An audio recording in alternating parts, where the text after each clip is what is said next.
Hello everyone, thank you for joining us today. My name is Kemal Şahin and along with Ahmet Emre Usta, we are excited to present our project on detecting and classifying seizures and harmful brain activity.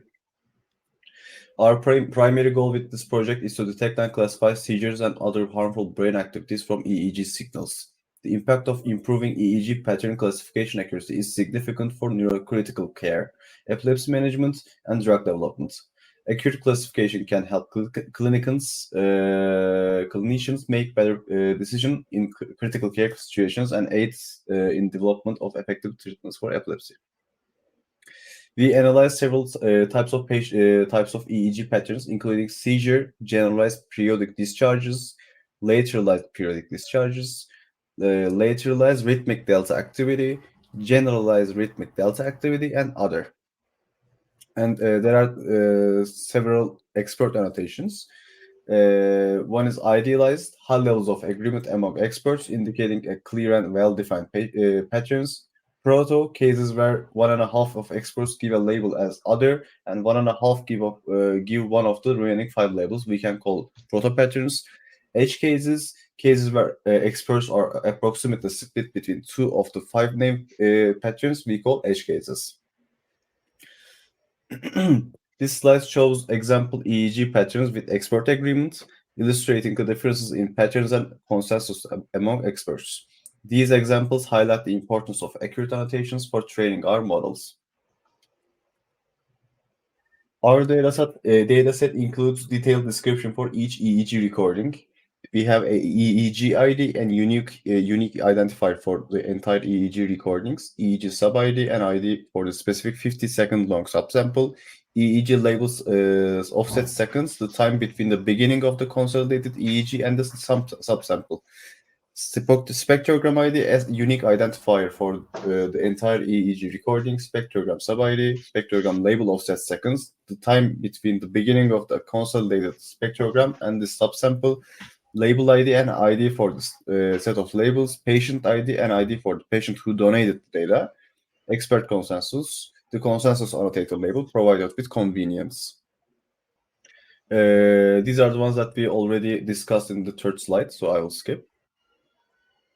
Our dataset consists of 1,950 unique patients, providing a diverse and comprehensive set of data, 11,138 unique spectrogram IDs, each representing a different recording, 106,800 rows with trained CSV file, each row representing a window of time from one specific patient, and 1,789 unique EEGs, each providing valuable data for our analysis. This dataset structure allows us to efficiently store and retrieve data, analyze specific time windows for EEG data for different patients, enabling us to predict and classify harmful brain activities accurately. Now, I will hand over to Emre and to explain further details of this project. Hi everyone. In this part, in addressing the structure of our dataset, we noted a potential source of confusion. The train CSV file contains 160,800 rows, yet there are only 17,089 unique EEG IDs, 11,138 unique spectrum IDs, and 1,950 unique patients. To clarify, each row in the train CSV file presents a specific time window from one patient's EEG recording. The corresponding detailed EEG and spectrum data are stored separately in Kaggle Parquet files. These structures allow for efficient storage and retrieval of data, enabling us to analyze specific time window of EEG data for different patients. Essentially, the dataset is designed such that each row in train CSV corresponds to a specific time window with detailed data for these windows stored in separate files. This design supports confused analysis EEG data, enhancing our ability to predict and classify harmful brain activity accurately. In our project, each row in the train CSV represents a specific window in the time for a particular patient. The middle time span of each window is not provided directly in the data frame, but we can calculate it based on the given information. The EEG time window spans 50 seconds, while spectrogram time window covers 600 seconds, but centered around the same time span. Our task is to predict the event occurring within the middle 10 seconds of these time windows. Specifically, the center time span is t, with the EEG time window ranging from t minus 25 to t plus 25 seconds, and the spectrogram time window from t minus 200 to t plus 200, 300 seconds.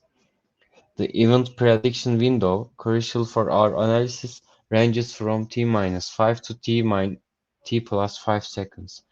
This approach allows us to accurately identify specific events within this interval, providing valuable insights into harmful brain activity classification. The detailed data for each of these time windows is stored in separate Parquet files, ensuring the efficient storage and retrieval. Signal processing is an essential step in our methodology. We began with an optional denoising step using wavelet transform, specifically the DB8 wavelet. Next, we generated the spectrograms using the Librosa library. The conversion EEG signals to spectrogram involve parameters such as sample rate, hop length, number of FFT points, number of MEL bands, minimum and maximum frequencies, and the window length. An example function used for this conversion is compute_math_spectrogram. These processing steps are designed to ensure the data fed into our models is clean, standardized, and optimal structure for analysis, ultimately enhancing our accuracy of our predictions. To generate spectrograms, we utilized Librosa library. For each EEG ID, a single spectrogram was crafted from the central 50 seconds of data limited to ensure consistency with the data available during tense inference. The dimension of the generated spectrograms were 128 plus 258, representing frequency by time. The core function used for generating this spectrogram is containing y equals x, SR equal 200, hop length equal length of x divided by 256, and FFT is equal to the 1024, and etc. Be careful adjusting these parameters. We tailored the spectrogram generation to meet the specific requirements of our EEG data analysis, ensuring both accuracy and efficiency. For model training, we use efficient net architecture. Data generators can create a non-overlapping EEG ID data. Our training configuration included a base size of 32 and ran for 100 epochs. We employed cosine and step schedulers for learning rate adjustments and performed five-fold growth validation to validate our model's robustness. Specifically, we train and evaluate efficient net models B0 to B2, iterating through different learning rate schedulers to optimize performance. This comprehensive training approach was designed to identify the most efficient configuration for classifying harmful brain activity.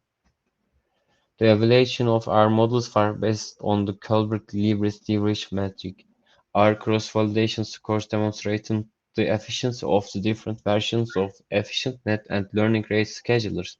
For B0, the cosine scheduler achieved a score of 0.886, while the step scheduler scored 0.791. The entire training process took approximately 2 weeks. These results underscore the importance of the model and scheduler selection in optimizing performance for EEG signal classification. In conclusion, we successfully trained models to classify harmful brain activity with the higher accuracy. Our comparative analysis for different versions of the efficient and learning rate schedulers provided valuable insights into optimizing model performance. Further work will focus on exploring other model architecture and further optimizing pre-processing and feature extraction techniques. These efforts will continue to enhance the classification accuracy and reliability of our models, contributing to better neurological care and epilepsy management.